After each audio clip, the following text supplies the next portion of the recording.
Bom dia, gente, tudo bem? Eu sou o Gabriel. Antes de tudo, isso aqui é uma colinha para não me perder nos tópicos, porque um amigo meu, que está me estimulando a gravar esse vídeo faz um bom tempo, o Pedro, falou para mim que se eu ficasse com isso aqui no vídeo, ia parecer que eu estava colando, que eu não sabia bem sobre o que eu estava falando. Mas aqui são só alguns tópicos que eu anotei para falar durante o vídeo. E sobre o que é esse vídeo? Bom, esse vídeo é sobre o livro Três Mosqueteiros. Por que eu resolvi falar sobre Três Mosqueteiros? Porque o livro Três Mosqueteiros, que é esse livro aqui, essa edição aqui da editora Zahar, é, se não o melhor, um dos melhores livros que eu já li na minha vida inteira. Por quê? Porque a história ela tem um fluxo textual maravilhoso, em que tu se prende a ela o tempo todo, e isso é extremamente gratificante ao leitor. A construção dos personagens é bem interessante, alguns personagens têm uma construção mais profunda, outros um pouco mais rasa, e isso permite uma história, um desdobramento bem mais legal. E ele segue a classe do romance de folhetim. Para quem não sabe, esse livro foi um romance publicado entre março e julho de 1844 na França por Alexandre Dumas, num jornal como um romance folhetinesco. O romance folhetinesco é um romance que ele é publicado periodicamente, todas as semanas, meses ou enfim dias no jornal, e vai progressivamente, a história vai se fazendo. Então, sai 2 páginas do jornal contando a história, num dia, no outro sai mais 2 e 2, progressivamente até completar o texto todo e formar o livro. Por que é tão interessante? Porque o folhetim ele sofre do mesmo caso que a novela. Conforme o público vai gostando de um personagem, não gostando de outro, adorando algum feito, odiando outro, o autor vai mudando e ele vai adaptando a obra ao gosto do público. Além disso, os escritores que têm a base do romance de folhetim, eles têm uma tendência a escrever textos que prendem muito o leitor.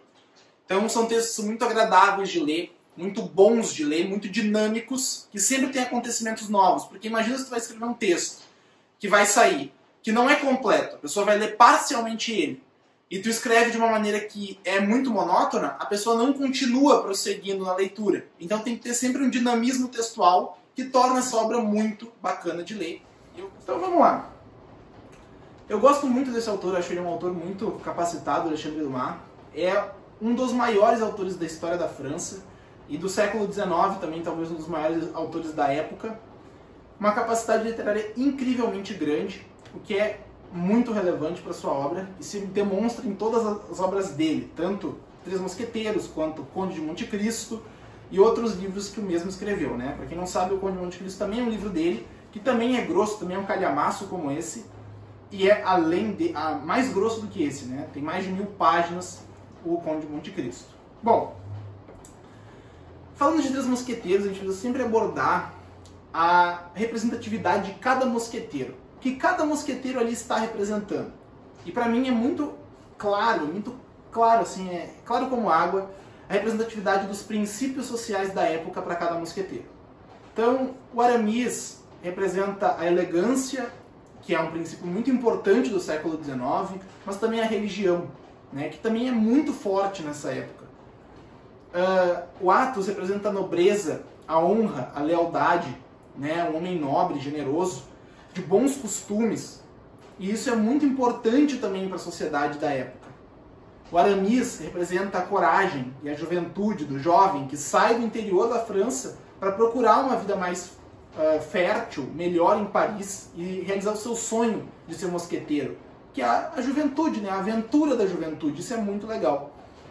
E o Porthos representa a vaidade, né, a ambição. Independente do princípio ser bom ou ruim, são princípios humanos, e isso é tão legal, porque tu consegue se transportar e se colocar no lugar de cada um, sabe? O Porthos, ele é vaidoso, mas ele também é muito engraçado, ele é divertido, ele é meio bobo até, e isso é muito legal, tu consegue se transportar para o personagem. O Athos, ele é um exemplo, e para mim ele é o personagem mais relevante da história toda.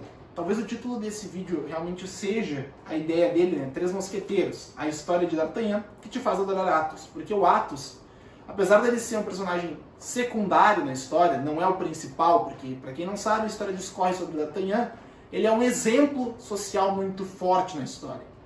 O homem correto, o homem generoso, o gentleman, né, o nobre homem, deve ser um homem como Athos na época.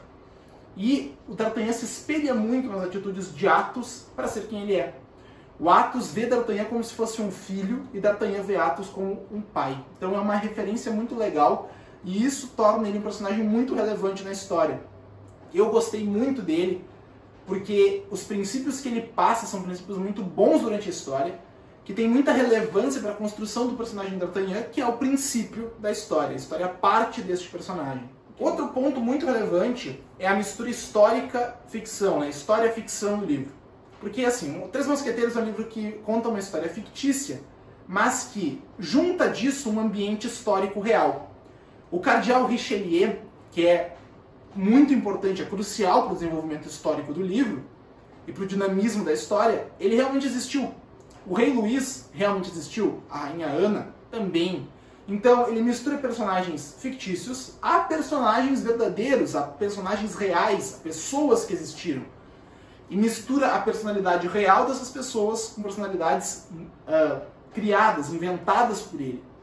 Isso é isso que torna tão gratificante a leitura do livro. Porque ele consegue misturar algo do nosso cotidiano com algo da imaginação dele. E aí o transporte literário é muito maior. Além de ter o transporte dos princípios, há o transporte da história. Tu consegue pensar nos locais. Locais por onde se passa a história são locais existentes em Paris. As pessoas que são mencionadas existiram, muitas delas, então tu consegue ter um transporte histórico muito grande. E é muito relevante isso para o livro. E fortalece muito isso, o livro como livro. Né? Tanto é que um ponto muito relevante da história é que muita gente, quando escuta Três Mosqueteiros, pensa, luta de espadas. Vamos lutar de espadas, é isso, é aquilo, é dinamismo, duelo de espadas, tapa na cara com luva e começa uma luta. Não é isso, tá? A graça é essa. A gente abre Três Mosqueteiros pensando, quem nunca leu, leigo, não sabe nada sobre o livro, que é o meu caso, uma experiência própria, tá?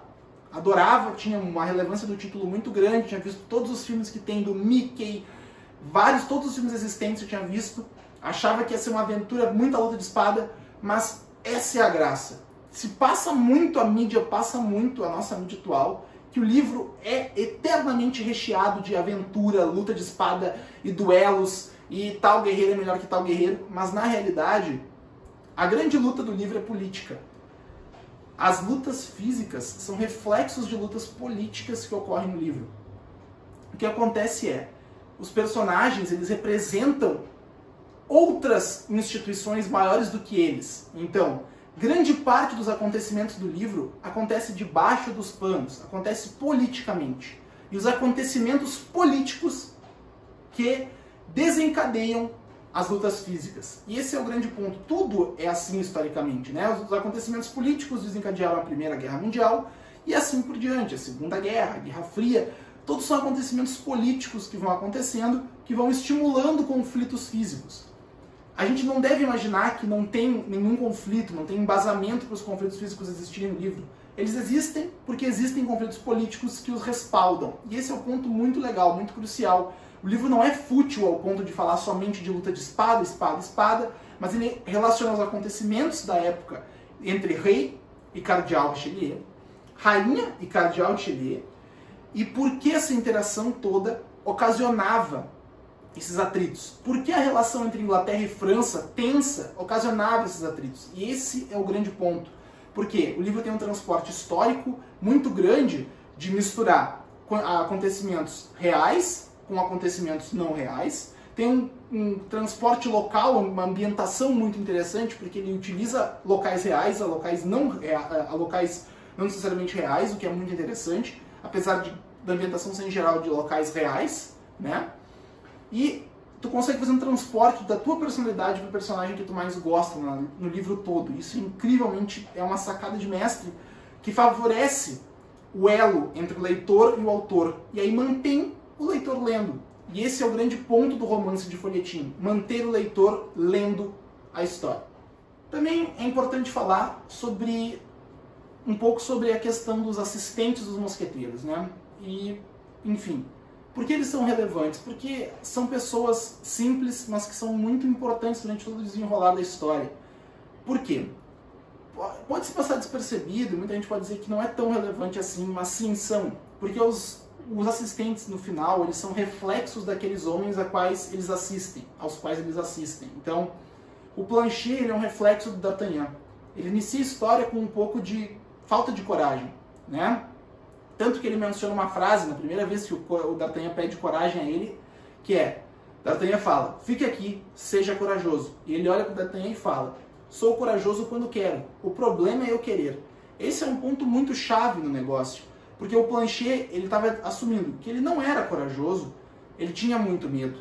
Só que com o desenrolar da história, o crescimento dele como personagem, o exemplo do líder dele, do chefe dele, D'Artagnan, um homem corajoso, estimulou ele a ser um homem corajoso. E isso se desenvolve durante a trama. Isso é muito importante, porque não há só o crescimento do D'Artagnan como pessoa ao passar dos anos, porque se passam anos durante a história, mas há o crescimento dos assistentes como pessoas durante o crescimento daqueles homens. E isso é tão relevante à história. Por fim, eu queria mencionar um pouco sobre essa edição, traduzida pelo André Telles e Rodrigo Lacerda. É uma edição muito boa da editora Zahar, qualidade impecável, folhas excelentes, espessura excelente, de 787 páginas, R$ 55,00 de preço médio. Infelizmente o André Telles faleceu em 2018, o que é uma perda muito grande, porque ele é um grande tradutor da língua francesa, mas ainda assim essa edição se mostra muito capaz de reproduzir tudo aquilo que o autor Alexandre Dumas queria reproduzir na sua obra. É um livro incrível de se ler, e por mais que ele seja um livro de quase 1000 páginas, a leitura passa como uma bala, se lê ele muito rápido. É possível ler ele em menos de 20 dias, muito tranquilamente. Eu quase consegui esse feito, mas acabei me enrolando, demorei um pouquinho mais. E é um livro essencial para o nosso crescimento como pessoa, porque ele é uma base da literatura francesa, é muito interessante e é bom que a gente saiba, né? É um clássico literário, é aquela coisa, quando alguém mencionar, tu vai saber o que falar sobre, tu vai ter propriedade para falar sobre. Quantas vezes foi falado durante o livro? Um por todos e todos por um. Quando alguém te perguntar isso, se tu tiver lido, tu vai saber responder. Tu acha que são quantas? Tu que nunca leu? 10? 15? 20? Uma? Duas? 5? Quantas vezes são? Isso é muito importante, sabe? Durante a nossa leitura, a gente consegue estabelecer esses elos, e a leitura é algo que ninguém nos tira. Então, ela tem valor para sempre. É isso aí, um abraço a todos. Leiam esse carinha aqui.